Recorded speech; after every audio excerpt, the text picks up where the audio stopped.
ओम नमो भगवते वासुदेवाय। स्वागत है आप सभी का हमारे चैनल पर। आज के इस वीडियो में आप सुनेंगे माघ मास के महात्म के 18वें अध्याय की कथा। कथा शुरू करने से पहले आपसे एक ही आग्रह है, अगर अभी तक चैनल को सब्सक्राइब नहीं किया है तो चैनल को सब्सक्राइब करके बेल आइकन पर क्लिक कर लीजिए, और अगर कथा पसंद आती है तो वीडियो को लाइक करके औरों को भी शेयर करिए। तो चलिए शुरू करते हैं आज की कथा। माघ मास के महात्म की कथा सुनने से पहले सुनते हैं सीता माता के नित्य नेम की कथा, जिसको माता सीता सुनाया करती थी और भगवान श्री रामचंद्र जी सुना करते थे। इस कथा को सुनने से हमेशा अन्न और धन के भंडार भरे रहते हैं, कभी भी अन्न धन की कमी नहीं आती। तो आइए सुनते हैं नित्य नेम की कथा। एक बार भगवान श्री रामचंद्र जी को कहीं बाहर जाना पड़ गया, तो माता सीता कहने लगी कि भगवान, मेरा तो 12 वर्ष का नित्यनेम है, अब आप बाहर जाएंगे तो मैं अपनी कथा किसे सुनाऊंगी। तो भगवान बोले कि तुम कुएं की पाल पर जाकर बैठ जाना, और वहाँ जो औरतें पानी भरने आएंगी उन्हें अपनी कथा सुना देना। तो सीता माता कुएं की पाल पर जाकर बैठ जाती हैं। तभी वहां पर एक स्त्री आई। उसने रेशम जरी की साड़ी पहन रखी थी और सोने का घड़ा ले रखा था। माता सीता उसे देखकर कहने लगी, बहन, मेरा 12 वर्ष का नित्यनेम सुन लो। लेकिन वह स्त्री बोली कि अगर मैं तुम्हारा नित्यनेम सुनूंगी तो मुझे घर जाने में देर हो जाएगी और मेरी सास मुझसे लड़ेगी। उसने कहानी नहीं सुनी और अपने घर को चली गई। उसके ऐसा करते ही उसकी रेशम जरी की साड़ी फट गई और सोने का घड़ा मिट्टी के घड़े में बदल गया। जब सास ने ये देखा तो पूछा कि ये किसका दोष अपने सिर पर लेकर आई है। तो बहू ने कहा कि कुएं पर एक औरत बैठी थी, उसने कहानी सुनने के लिए कहा, लेकिन मैंने नहीं सुनी और ये मुझे उसी का फल मिला है। बहू की बात सुनकर अगले दिन सास वही साड़ी पहनकर घड़ा लेकर कुएं की पाल पर पहुंची। सास को वहीं पर माता सीता बैठी मिली। तो माता सीता ने कहा कि बहन, मेरी नित्यनेम की कहानी सुन लीजिए। तो सास बोली कि एक बार की तो छोड़ो, मैं तो 4 बार कहानी सुन लूंगी। सास के ऐसा कहते ही सीता माता उसे कहानी सुनाने लगी।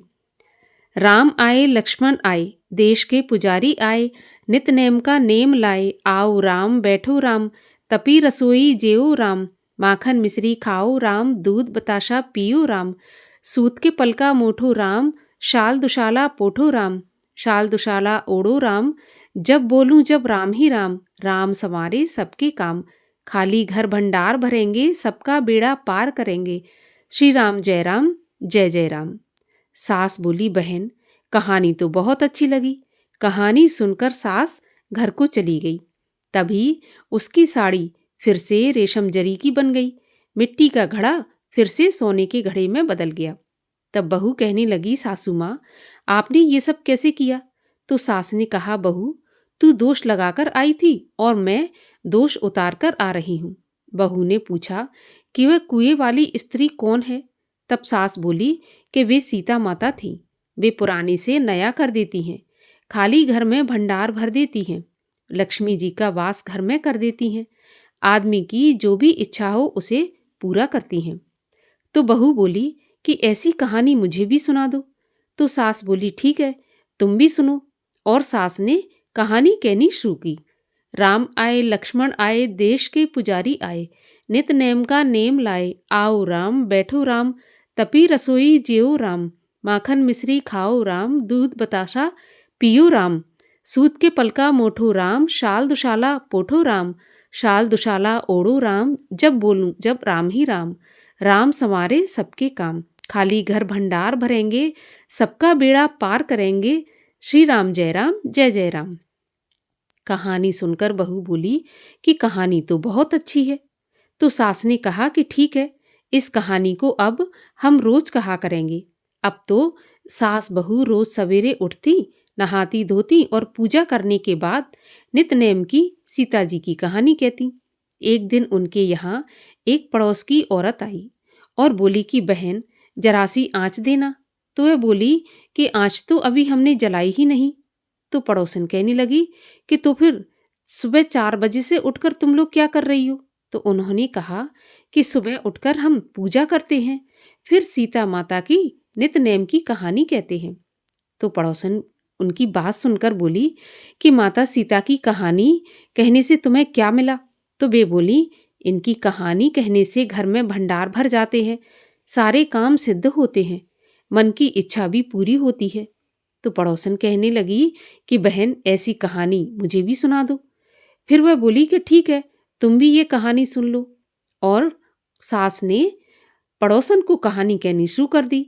राम आए, लक्ष्मण आए, देश के पुजारी आए, नित नेम का नेम लाए, आओ राम बैठो राम। इस प्रकार से पूरी कहानी पड़ोसन को सुना दी। सारी कहानी सुनने के बाद पड़ोसन कहने लगी, बहन कहानी तो मुझे बहुत अच्छी लगी। अब वह पड़ोसन भी नित नेम सीता माता की कहानी कहने लगी। कहानी कहने से सीता माता ने पड़ोसन के भी भंडार भर दिए। अब तो पूरे मोहल्ले में नितनेम की कथा चल पड़ी। हर किसी की मनोकामना पूरी होने लगी। हे सीता माता, जैसे आपने उनके भंडार भरे, वैसे ही आप हमारे भी भंडार भरना। जो ये कहानी कहे या सुने, उनके भी भंडार हमेशा भरे रखना। बोलिए सीता माता की जय। और अब सुनिए माघ मास के महात्म के 18वें अध्याय की कथा, जिसमें प्रयाग स्नान का फल एवं गंधर्व कन्याओं की विरह की कथा का वर्णन किया गया है। वशिष्ठ जी बोले, मैंने दत्तात्रेय जी द्वारा कहा गया माघ महात्म तुमसे कहा। अब मैं माघ महीने के स्नान से उत्पन्न फल को, जो सभी यज्ञों में उत्तम, सब प्रकार के दानों का श्रेष्ठ फल देने वाला, समस्त व्रत एवं तप के समान है, सो कहता हूँ। हे महाराज दिलीप, माघ स्नान से मनुष्य पवित्र हो, दोनों मातृ पितृ कुल के पितरों का उद्धार कर स्वेच्छाचारी उत्तम सुंदर विमानों पर चढ़कर स्वर्ग को जाते हैं। जो माघ महीने में नदी में अरुणोदय में प्रातःकाल स्नान करता है, वह स्वर्ग में जाता है।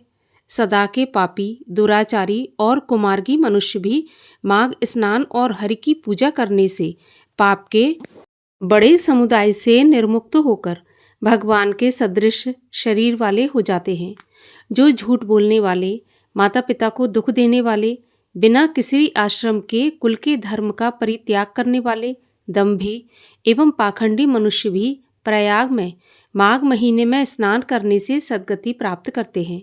संसार में किसी भी पुण्य तीर्थों में माघ महीने का स्नान मनुष्यों को अत्यंत कठिन है। इसमें स्नान करने से मनुष्य को ब्रह्मवेत्ताओं की गति प्राप्त होती है, इसमें कोई संदेह नहीं है। हे राजन, माघ में तप, दान और जप करना और हरि भगवान की पूजा, ये सब अक्षय होते हैं।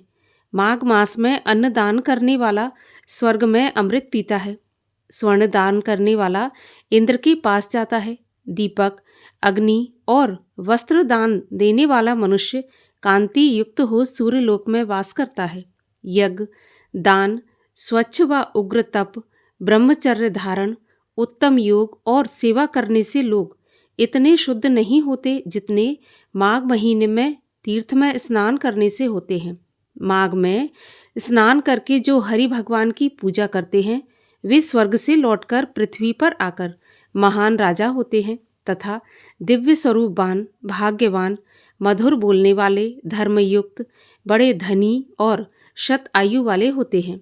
शरीर, वाणी और मन से जाने या बिना जाने संपूर्ण पाप भी इसी उत्तम तीर्थ में माघ महीने में स्नान करने से शीघ्र ही ऐसे नष्ट हो जाते हैं जैसे अग्नि में लकड़ी नष्ट होती है। पापी मनुष्य जो अपने किए कर्म का फल भोग रहा हो, यदि वह भी कभी माघ में स्नान कर ले तो उसके भी पाप शीघ्र नष्ट हो जाते हैं। हे राजन, यही कारण है कि गंधर्व कन्याएं भी श्रापवश हो पाप के फल को भोगती हुई लोमश ऋषि के उपदेश से माघ महीने में स्नान कर श्राप से छूट गईं। ये आश्चर्य है। राजा दिलीप ने ये सुन गुरु वशिष्ठ जी के चरण कमलों में प्रणाम करके बड़ी श्रद्धा से विनीत पूर्वक पूछा कि हे भगवान, कन्याओं को कहाँ से श्राप मिला? वे कन्या किसकी थी, उनके क्या नाम थे और उनकी क्या उम्र थी, किस तरह वे लोमश ऋषि के उपदेश से श्राप मुक्त हुई, उन्होंने माघ महीने में कहाँ स्नान किया और वे संख्या में कितनी थीं। वशिष्ठ जी ने कहा, हे उत्तम राजा, इस धर्मयुक्त अद्भुत कथा को सुनो। सुख संगीत नाम के गंधर्व की प्रमोदनी नाम की कन्या थी। सुशील की कन्या सुशीला, स्वरवेदी की कन्या सुस्वरा, चंद्रकांता की कन्या सुतारा और सुप्रभ की कन्या चंद्रिका थी। हे राजन, ये सुंदर नाम इन अप्सराओं के थे। ये पांचों कन्याएं कुमारी और उम्र में समान थीं। ये चंद्रमा की ज्योति के समान अत्यंत शोभायमान थीं, जिनके दर्शन से ही कामोद्दीपन होता था। ये चंद्रमा के समान बड़ी स्वच्छ और उसके समान अमृत जैसी रसयुक्त थी, जो नैनों को आनंदित करने वाली, अति ललित, बड़ी सुंदर, उठे हुए पयोधर वाली, कमलनी के समान थी, यौवन में नवीन लता के समान थी, स्वर्ण जैसी गौर वर्ण की तथा स्वर्ण की भांति प्रभा वाली और स्वर्ण के ही आभूषण धारण किए थी, चंपाकली और स्वर्ण के समान सुनहरी वस्त्र धारण किए हुए थी, स्वरभृंगी हाव भाव से मूर्छना, तान, गान, विनूत और बांसुरी तथा बीन बजाने में, मृदंग, नाद और नृत्य इत्यादि कलाओं में निपुण थी। अपनी सुंदर क्रीड़ा से मोहित करती हुई माता पिता की लाडली ये कन्याएं कुबेर के वन में विचरती थीं। कौतुक से एक बार ये पांचों मिलकर वैशाख के महीने में एक जंगल से दूसरे जंगल में मंदार के फूल तोड़ती हुई घूम रही थीं।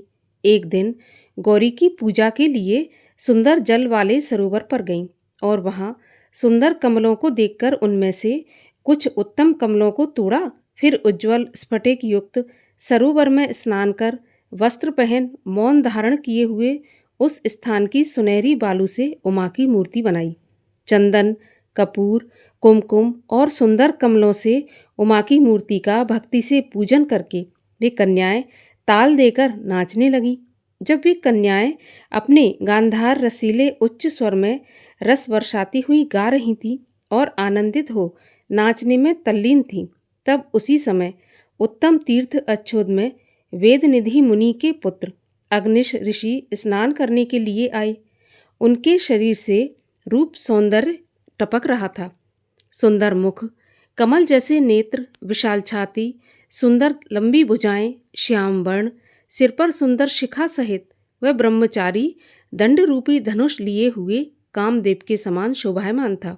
मृग चर्म ओढ़े, सुंदर यज्ञोपवीत और कमर में स्वर्ण की सी मूंछ की करधनी पहने उस ब्राह्मण को वहां सरोवर तट पर आते हुए देखकर वे कन्याएं उस पर मोहित हो गईं और आपस में कहने लगीं कि ये हमारे नेत्रों का कौन अतिथि है।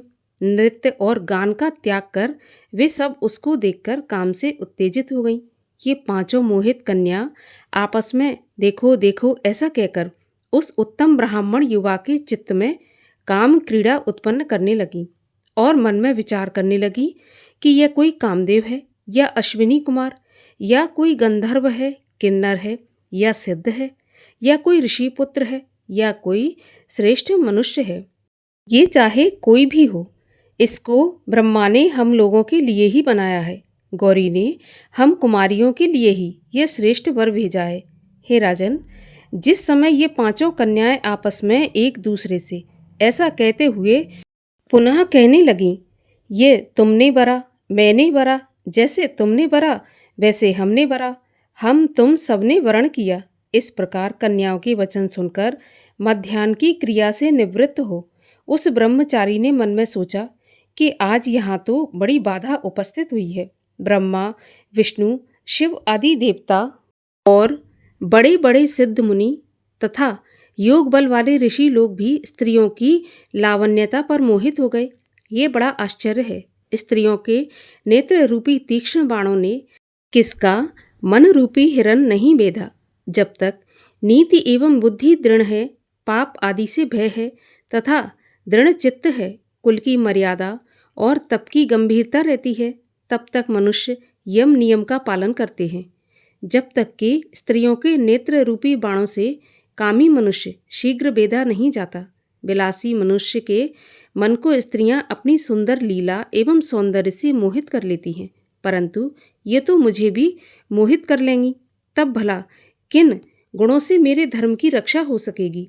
स्त्रियों के मांस, रक्त, वीर्य, मल, मूत्र से बने इस घिनौने अशुद्ध शरीर में कामी लोग सुंदरता की कल्पना करके मूढ़ चित्त वाले रमण करें तो श्रेष्ठ है।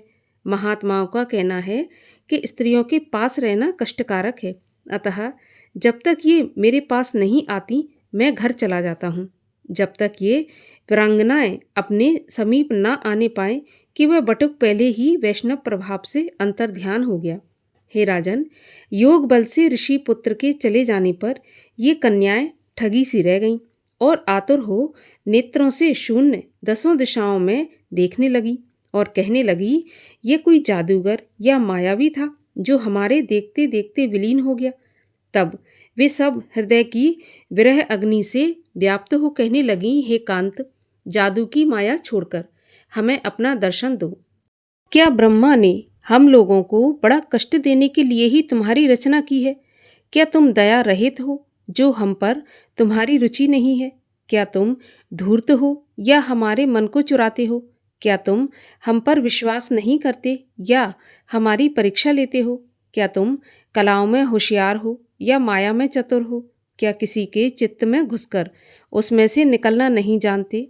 हम निरपराधिनियों पर क्रोध क्यों करते हो? क्या दूसरों को धोखा देने से उसके हृदय के दुख को तुम नहीं जानते? तुम्हारे दर्शन के बिना हम जीवित नहीं रह सकती। हम तुम्हारे दर्शन की आशा में ही जी रही हैं। आप जहाँ पर भी हो, अपने साथ दया करके हमको भी शीघ्र ले चलो और अपने दर्शन देकर हमारे वियोग रूपी संताप को शीघ्र ही हर लो, क्योंकि सज्जन लोग किसी वियोगी के विनाश को नहीं देख पाते। इसी के साथ 18वें अध्याय की कथा का समापन होता है। इसके आगे की कथा आप सुनेंगे कल के वीडियो में। और अब सुनिए श्री कृष्ण चालीसा। वंशी शोभित कर मधुर, नील जलद तन श्याम, अरुण अधर जनो बिंब फल, नयन कमल अभिराम, पूर्ण इंद्र अरविंद मुख, पीतांबर शुभ साज, जय मन मोहन मदन छवि, कृष्ण चंद्र महाराज। जय यदुनंदन जय जगवंदन, जय वसुदेव देव की नंदन, जय यशोदा सुत नंद दुलारे, जय प्रभु भक्तन के दृग तारे, जय नट नागर नाग नथैया, कृष्ण कन्हैया धैनु चरैया, पुनि नख पर प्रभु गिरवर धारो, आओ दीनन कष्ट निवारो, वंशी मधुर अधर धरि टेरी, होवे पूर्ण विनय यह मेरी, आओ हरि पुनि माखन चाखो, आज लाज भारत की राखो, गोल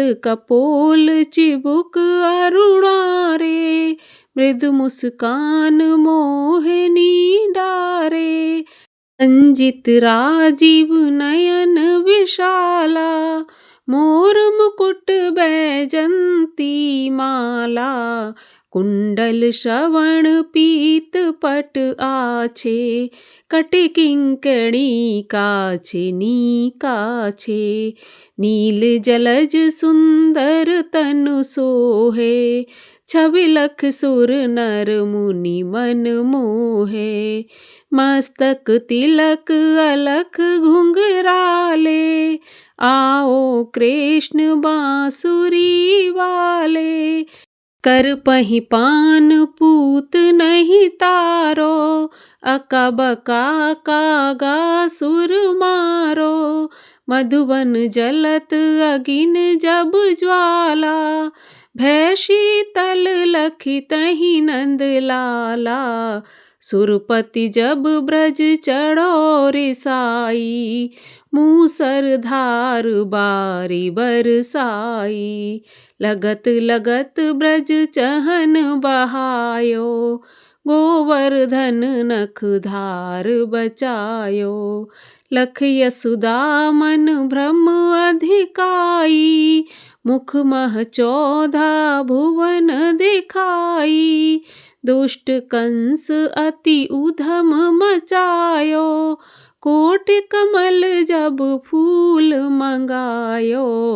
नाथ काली यहीं तब तुम लीने, चरण चिन्ह दे निर्भय कीने। कर गोपिन संग रास बिलासा, सबकी पूर्ण करी अभिलाषा। केतिक महा असुर संघारो, कंसहि केस पकड़ दे मारो। मातु पिता की बंदी छुड़ाई, उग्रसेन कह राज दिलाई। महिते मृतक छहों सुत लायो, मातु देव की शोक मिटायो। भौमासुर मुर दैत्य संघारी, लाए 68 सहस कुमारी। दे भीमहि तृण चीर संघारा, जरासेंधु राक्षस कह मारा। असुर बकासुर आदिक मारो, भक्तन के तब कष्ट निवारो। दीन सुदामा के दुख टारो, तंदुल 3 मूठ मुख डारो। प्रेम के साग विदुर घर मांगे, दुर्योधन की मेवा त्यागे। लखी प्रेम की महिमा भारी, ऐसे श्याम दीन हितकारी। मारथ के पारथ रथ हाके, लिए चक्र कर नहीं बल धाके। निज गीता के ज्ञान सुनाए, भक्तन हृदय सुधा बरसाए। मीरा थी ऐसी मत वाली, विष पी गई बजा कर ताली। राणा भेजा सांप पिटारी, शालग्राम बने बनवारी। निज माया तुम विधि दिखायो, उरते संशय सकल मिटायो। तब शत निंदा करी तत्काला, जीवन मुक्त भयो शिशुपाला। जबहि द्रौपदी टेर लगाई, दीनानाथ लाज अब जाई। तुरतहि वसन बने नंद लाला, बड़ चीर भय अर मुँह काला। अस अनाथ के नाथ कन्हैया, डूबत भंवर बचावत नैया। सुंदर दास आस उर धारी, दया दृष्टि की जय बनवारी। नाथ सकल मम कुमति निवारो, क्षमहु वेग अपराध हमारो। खोलो पट अब दर्शन दीजै, बोलो कृष्ण कन्हैया की जय। यह 40 कृष्ण का पाठ करे उरधार, अष्ट सिद्ध नवनिध फल लहें पदारथ 4। ओम जय श्री कृष्ण हरे प्रभु जय श्री कृष्ण हरे। भक्तन के दुख सारे पल में दूर करे। ओम जय श्री कृष्ण हरे। परमानंद मुरारी मोहन गिरधारी, जय रस रास बिहारी, जय जय गिरधारी। ओम जय श्री कृष्ण हरे।